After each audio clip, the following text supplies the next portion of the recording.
नमस्कार। मैं आचार्य परमेश्वर तिवारी श्री रामदास आयुर्वेदा सेवा संस्थान में आपका हार्दिक स्वागत करता हूं। और आज मैं बताने जा रहा हूं आपको सूखा रोग के बारे में, जो अधिकतर छोटे बच्चों को बहुत होता है। सूखा रोग बहुत ही पुरानी बीमारी है, बस आज के युग में अब समझने का फ़र्क बदल चुका है। पहले क्या होता था, जो पहले की माताएं थी वो इस बीमारी के बारे में पता लगा लेती थी। वो बच्चों को छू लेती थी और पता चल जाता था कि आखिरकार ये है क्या चीज़। तो अब जनरेशन बदल चुकी है, और जनरेशन बदलने के साथ साथ कहीं अगर हम ये देख रहे हैं कि अब बीमारियों के नाम भी बदल चुके हैं। अगर कहीं देखा जाए तो बीमारियों के नाम भी बदल चुके हैं। और ये जो सूखा रोग है, अगर हम इसके बारे में बात करें तो बच्चों के लिए इतना घातक रोग है कि इसके बारे में जितना कहा जाए उतना ही कम है। ये ऐसा रोग है कि जब तक हम समझ पाएँ तब तक ये बच्चे के अंदर अपना पूरा पैर पसार लेता है। आज की जनरेशन, जो आज की माताएं हैं, वो जब तक इसको पूर्ण रूप से समझती हैं तब तक ये ऐसे अपनी चरम सीमा पर पहुंच चुका होता है कि लाखों प्रयास के बाद भी बच्चे बच नहीं पाते हैं। और ये बीमारी इतनी घातक है कि इसने पता नहीं कितने लाल माताओं की गोद से छीन लिए। और वो टाइम तो चलो कुछ और था, लेकिन आज के दौर में हम अपनी वीडियो के माध्यम से यही लोग माताओं को बताना चाहते हैं कि नाम बदल जाने से काम नहीं बदल जाता। आज ये बीमारी वैसी ही है जैसे पहले थी। आज भी ये घातक है और पहले भी घातक थी। तो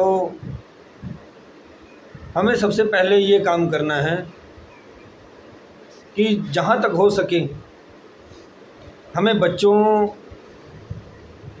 की तंदुरुस्ती की ओर ज़्यादा ध्यान देना है, क्योंकि बच्चों की तंदुरुस्ती ही उनके शरीर को तंदुरुस्त रखती है।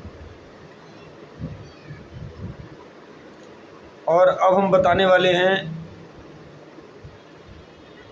इस रोग के बारे में कि अगर आज की माताओं को नहीं पता है तो हम बताते हैं कि इस रोग का माध्यम क्या है। ये बच्चों की पीठ में एक कीड़ा होता है, वो जल्दी दिखाई नहीं देता है। वो कीड़ा क्या होता है, बच्चों की पीठ में लगा होता है और वो धीरे धीरे धीरे धीरे सभी ऊर्जा बच्चों की शरीर की खींचना शुरू कर देता है। जब वो ये ऊर्जा खींचना शुरू कर देता है तो बच्चे बेचारे धीरे धीरे कमज़ोर हो जाते हैं, बोल नहीं पाते हैं, उनके अंदर चिड़चिड़ापन आ जाता है,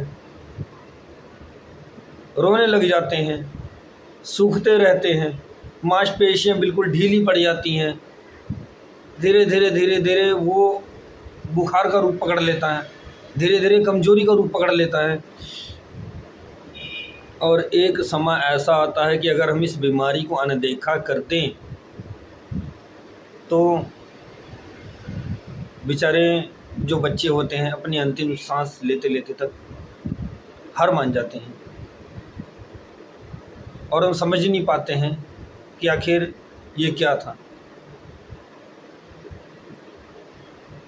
और आज भी ऐसा नहीं है कि जनरेशन नई है तो हम वो चीज़ें भूल जाते हैं। आप लोगों को ये ध्यान रखना कि मैं अपनी वीडियो के माध्यम से आपको यही बता रहा हूँ कि आज भी इसका झाड़ फूँक से इलाज होता है और इसकी आयुर्वेदिक दवाई सर्वोत्तम मौजूद है। बाल पंचभद्र रस आता है बैद्यनाथ का, ये सूखा रोग के लिए इतनी बढ़िया दवाई है कि अगर बच्चे को चाहे थर्ड स्टेज का सूखा हो, थर्ड स्टेज के सूखे में बच्चे की हालत बहुत ज़्यादा ख़राब हो जाती है, चाहे थर्ड स्टेज का सूखा क्यों ना हो, आप इस दवाई को रूटीन वाइज चलाएं। 1 महीने के अंदर आपके बच्चे के अंदर धीरे धीरे वो गुण फिर से मौजूद हो जाएंगे जिसकी वजह से आपके बच्चे को कमज़ोरी शुरू हुई थी, और ये कीड़े भी कमर से झड़ना शुरू हो जाते हैं। हम अपनी माताओं बहनों को यही समझाएंगे और ये बताते रहेंगे कि किसी के भी बच्चे को सूखा हो तो ज़रूर ध्यान दें, और अगर कोई झाड़ता है आपके आसपास तो बच्चे को झड़वाएं। और जो मैंने दवाई बताई है बाल पंचभद्र रस, ये तिवारी आयुर्वेदा सेवा संस्थान में आपको मिल सकती है। और आपने हमेशा ये ध्यान देना है कि आपकी सतर्कता और आपकी समझदारी ही आपके बच्चे का जीवन है। आपकी सतर्कता और आपकी समझदारी ही बच्चे का जीवन है, और बच्चे का है जीवन है तो सब कुछ है। आज हम बच्चों के ही पीछे मेहनत करते हैं और बच्चों के लिए ही हम सब चीज़ें बनाते हैं कि बच्चे हमारे सुखी रहें। तो आपने इसी चीज़ का ध्यान देना है ताकि ये समस्या और ना पनपने पाए और सूखा रोगों से हम ज़्यादा से ज़्यादा बच्चों को बचा सकें। जय श्री राम।